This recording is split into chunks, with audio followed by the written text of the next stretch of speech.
تو حدیث کے الفاظ یہ ہیں، منافق کی نشانی یہ ہے، عصر کی نماز کو لیٹ کرتا ہے، اتنا لیٹ کرتا ہے جب سورج غروب ہونے کو آتا ہے کوے کی طرح 4 ٹھونگے مارتا ہے، منافق ہے۔ فرمایا میانہ روی اختیار کرو، آپ کو اللہ نے توفیق دے ہی دی ہے نماز پڑھنے کی تو ذرا سکون سے پڑھ لو، ذرا سکون سے رکوع کر لو۔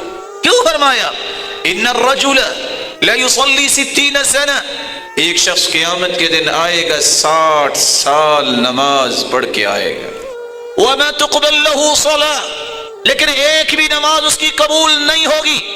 اللہ کے رسول صلی اللہ علیہ وسلم اس کی نماز قبول کیوں نہیں ہوگی؟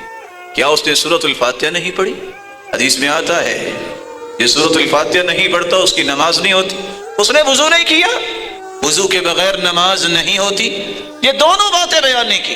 آپ نے فرمایا ہو سکتا ہے اس نے رکوع تو مکمل کیا ہو، سجدہ مکمل نہ کیا ہو، سجدہ مکمل کیا ہو، رکوع مکمل نہ کیا ہو۔ شاید آپ کو تو غصہ آتا ہوگا، بعض دفعہ کسی کو نماز پڑھتے دیکھتے ہیں سمیع اللہ لمن حمدہ، نہ جانے وہ پورا مسلمان بھائی کہتا بھی ہے کہ نہیں، سیدھا کھڑا بھی نہیں ہوتا، زمین پہ دے مارتا ہے اپنے سر کو۔